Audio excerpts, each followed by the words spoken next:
Sebelum itu, kami akan memperkenalkan kelompok kami terlebih dahulu.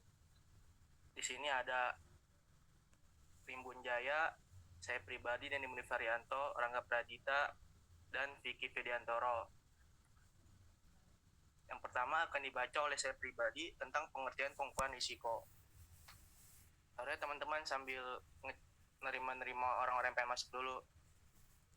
Maaf, ada yang pengen masuk.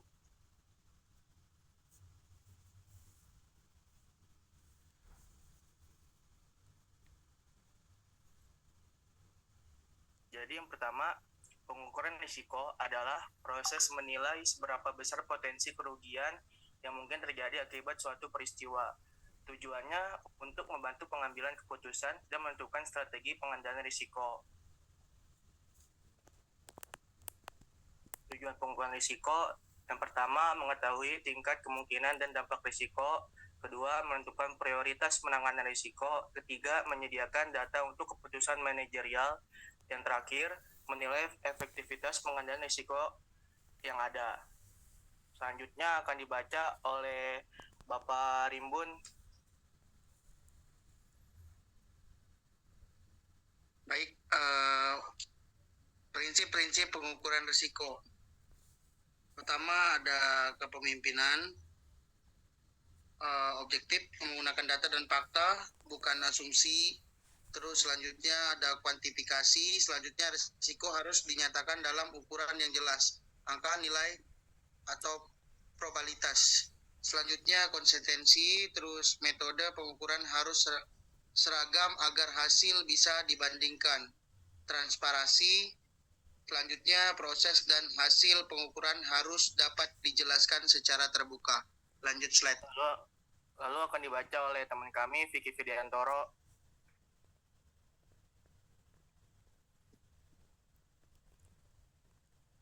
Langkah-langkah pengukuran risiko. Pertama, identifikasi risiko. Langkah-langkah pertama adalah menemukan dan mendeskripsikan risiko yang langkah-langkah pengukuran risiko. Identifikasi risiko. Langkah pertama adalah menemukan dan mendeskripsikan risiko yang mungkin terjadi dalam kegiatan atau proyek.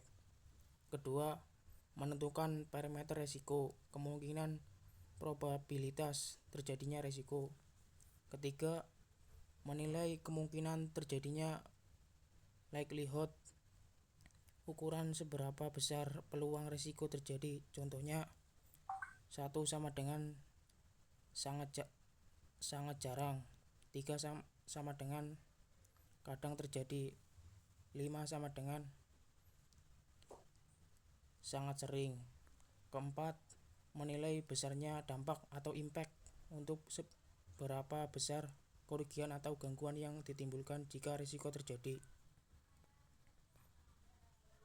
Yang ketujuh akan dibaca oleh teman kami, yaitu Rangga Pradita. Selanjutnya metode pengukuran risiko.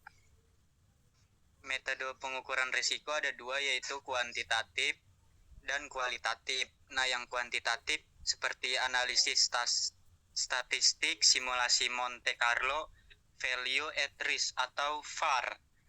Sedangkan yang kualitatif adalah skala tinggi, sedang, rendah, matriks resiko, wawancara ahli.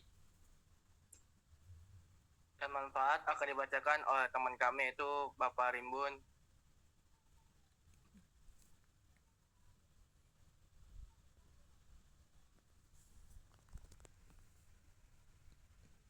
Bang, nyalain. Manfaat pengukuran risiko. Pertama, mengurangi ketidakpastian. Yang kedua, meningkatkan efektivitas pengendalian. Selanjutnya, menunjang perencanaan strategis. Dan terakhir, membantu kebutuhan terhadap regulasi.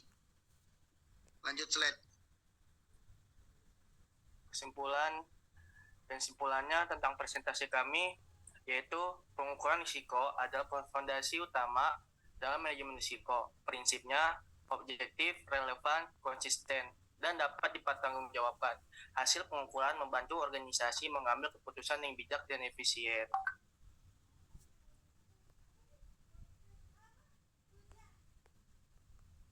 Bentar. Dan ini yang terakhir, ada yang pengen nanya, teman-teman? Saya mau tanya. Iya, nanya apa? Pertanyaannya itu apa saja metode kuantitatif? Bentar. Apa saja? Bisa dicatat saja di obrolan tidak, Tessa? Oke, bentar Iya, ya. tes. Ketika tes.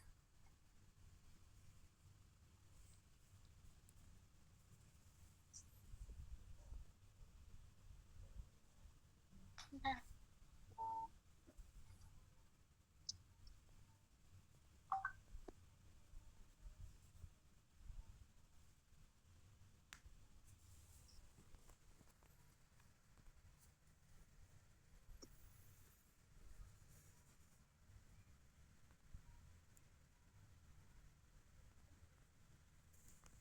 Bang, saya juga mau nanya. Iya, Boleh, ketik aja. Ketik aja, ketik. Ketik ya. Ketik Oke. ya. Oke, kasih. Ntar dulu ya, Tessa. Oke.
Teman-teman, ini maksimal nanyanya 3 ya, biar kelompok 6 dapat juga, atau kelompok lain mungkin bisa kelompok 6 yang pengen presentasi. Oke, saya akan menjawab pertanyaan dari Mbak Tessa Lonika. iya. Metode kuantitatif adalah umum untuk pengukuran risiko meliputi simulasi Monte Carlo, nilai moneter yang diharapkan atau EMP, dan analisis sensitivitas. Simulasi Monte Carlo memodalkan berbagai hasil yang mungkin terjadi dengan memasukkan variabel input acak, sedangkan IMP menghitung potensi dampak moneter dengan mengalihkan probabilitas kejadian dengan dampak finansial. Analisis sensitivitas mengukur bagaimana perubahan suatu variabel dapat mempengaruhi variabel lain dalam model risiko. Terima kasih. Bagaimana Mbak Tessa? Iya, udah. Makasih. Terima kasih ya. Taruh ya, Kakak Reja, dicari dulu jawabannya.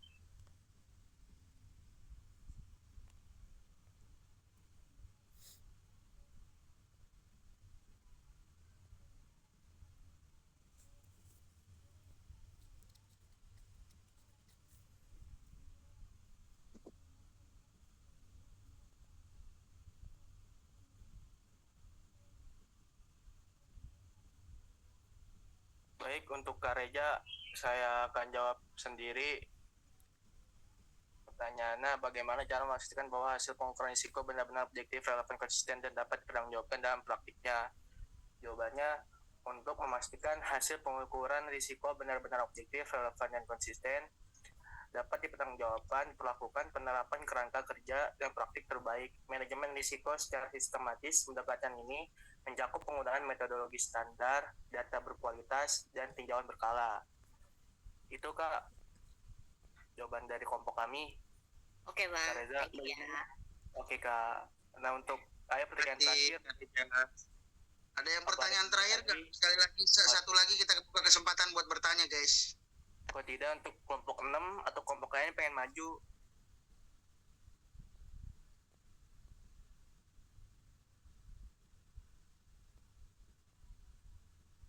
Oke, rasanya kita akhiri aja kali Pak Dendi. Oh, baik, sekian presentasi dari kelompok 5, kurang lebihnya mohon maaf. Assalamualaikum warahmatullahi wabarakatuh. Dan Salam warahmatullahi wabarakatuh. Terima kasih semuanya.